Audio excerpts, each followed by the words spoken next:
Beautiful people, welcome back again to another video. If you are new in this channel, this is Queen Sharon Entertainment, a home of freedom fighters.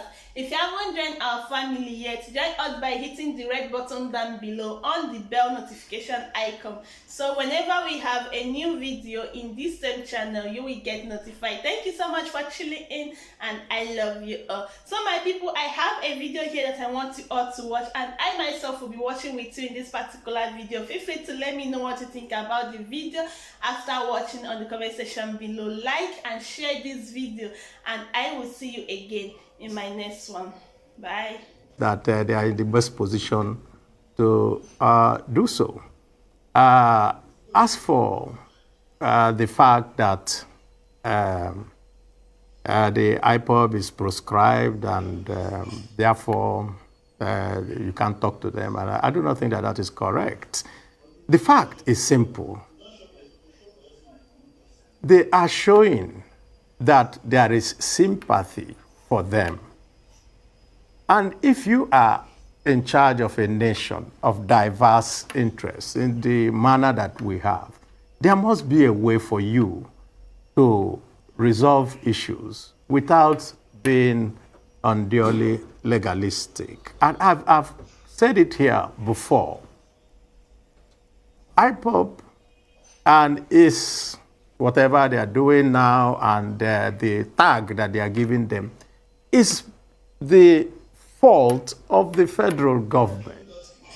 How can you, I repeat, how can you leave people who have been able to shoot down a military aircraft and you don't call them terrorists?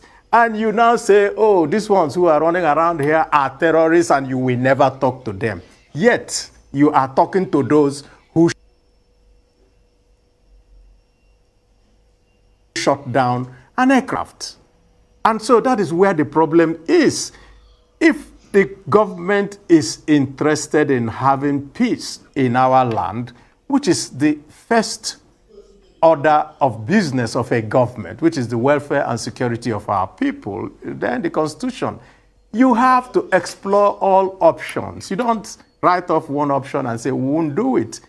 You write it off, the matter continues the way it is. Who loses? At the end of the day, the presidency of President Buhari will go into history. Whatever is false is this thing, there will always be a reckoning in history. And if you want to be seen as the man who led Nigeria into its disintegration, then that is his decision to take. And so we have said, we are ready. We are part of the Southeast. We know some of the people who we can all bring together, governors, Ohanese, clergymen, everybody, and say, let's talk. And we have always said that. When I came here last time, I also said the same thing. I said, let's talk. Why wouldn't we talk? And so, for us from the Southeast, something is very, very difficult for us to comprehend. You're very willing to go and talk to foreign Fulanis who are invading Nigeria and causing mayhem here. You're very willing to talk to the people you call bandits. Of course, I've always told you here that I don't believe that they are bandits. They are terrorists. It's just that we're giving them a beautiful name. You're willing to pay ransom. You're willing to do all manners of negotiation with them, and we saw it. Why is it that when it comes to the Southeast, you're very unwilling? You want to bomb them. You want to do that. And I say one final thing. When you live in a country and your military is conducting sorties, air sorties, within your territory, I don't know what else you can call it. And so I don't like us coming and just pretending that there is no problem. We are in serious problem, and we need to deal with that. All right, we'll take a short break. We'll come back to you, Senator Fulbright. Welcome back to the morning show right here on the Rise News channel. We'll still have Senator Enyinnaya. Senator, minority leader, former governor of Abia State, and we're talking about a lot of issues as regards the southeast of Nigeria. So I want to talk about Igbo presidency. Since the last time, I think we talked about possibilities of people that might be running. You've not been able to say anything as regards your intention for that. But it looks as though there's been a lull as regards that conversation. I mean, it's not the buzzword in media any longer. We don't hear it. Nobody talks about it. When we talk about the East now, we talk about the conflicts and things happening in the East, the insecurity. So is it that it's rested for now? Is it something that probably Ohaneze and Igbo might have to raise with President Buhari at some point, and probably the political parties? Where are we with this Igbo presidency?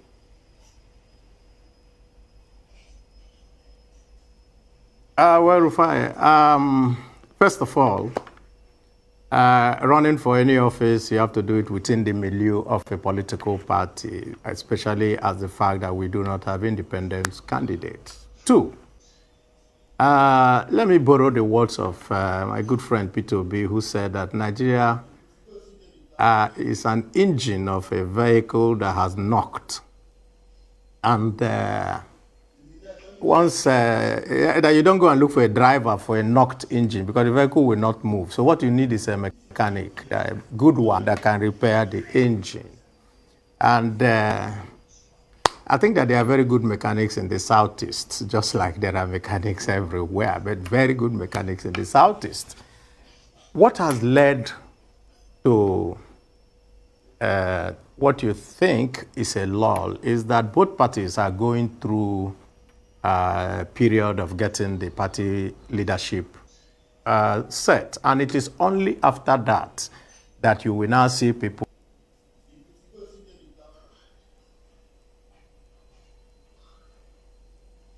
who come out to say, I would like to put my heart in the ring. And I think that it's a process that we are going to see in the next few months. As for myself, I do not think that those who are doing the job of presidency today are much better than me. So when the time comes, I will let you know, Rufai, whether we will do much, much better. But like I said, the best mechanics are in the Southeast. Okay, thank you. Well, okay, a number of issues that you address at that Southeast Caucus meeting. One of them is the sit-at-home order and all of that. The other is the Enyinnaya case. The meeting resolved that a committee will be set up to engage with federal government stakeholders to find a solution to the continued detention of Mazi Nnamdi Kanu, and that the Southeast Caucus will report back to Indigbo on a regular basis. Now, when is that committee going to be set up, and what kind of intervention is the Southeast Caucus going to bring forward, considering that the matter is already in court? The second thing that was considered also was the attack on that command secondary school in Nkube, in Njaba local government area of Imo State. Students who were not allowed to write their English papers in the current ongoing school living certificate examination.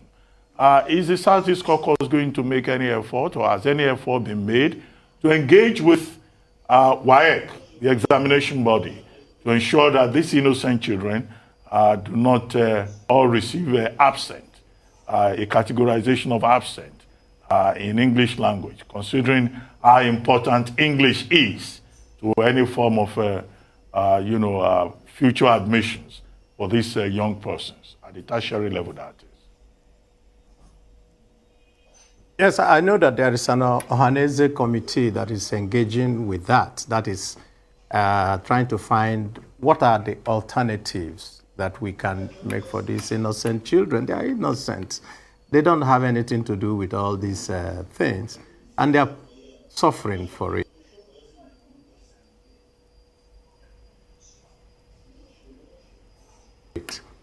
As for the fact of what happened in Njaba local government, the real worry for everyone was that this sit-at-home had been called off. So we do not know who decided that day to go and visit this type of injustice on the poor children who are looking to their future. And I think that's why a lot of people felt that these were not people who cared for their people. These are hoodlums and all manners of other people who are cashing in on this to do the whatever they have in mind to do. It's also possible that those who want to discredit another group may decide that, okay, let us also go to do this and blame it on that group. And so there are just too many scenarios that you can run. But all we are interested in is making sure that this does not happen again. So we are interfacing with Ohaneze, we are interfacing with the clergy to be sure that we find out. We're also interfacing with the governors because they also have superior information than us about what is going on and how we can tackle it. And I think that at the end of our deliberations, we will do so. We're having another meeting when we come in next week. And I think that by the time we have that meeting, that particular committee will have been set up. We're not going to announce the committee because it's unnecessary. What we're going to do is just to meet with the authorities because this is a back channel movements we are going to do. And when we do that, and if the outcomes, we have to regularly tell our people this is where we are at the moment and this is where we're going. As for the fact of having some legal impediments, we know that you can talk even while you're in court. People, I think lawyers do it every time. You can decide, okay, let us go out of court and settle. So the fact that something is in court does not mean that you cannot discuss it or that you're precluded from having, reaching some kind of agreement on it. We are all Nigerians. We are all citizens of this country, and we all have the same protection under the law, and that's what we want to make sure that everyone gets. There's been some criticism from perhaps unlikely quarters in the person of Senator Ali Ndume about the high rate of borrowing in this country and the unseemly haste in making these approvals without the proper scrutiny. He also said that some of the approvals that have been made, the money is nowhere to be found. In your capacity as a Senate Minority Leader, what's your take on this issue? I think that yesterday, the case was succinctly made by the head of the presidency's own economic team. If you are using 97.7% of your revenue to service debts, there's no sense in going ahead to borrow.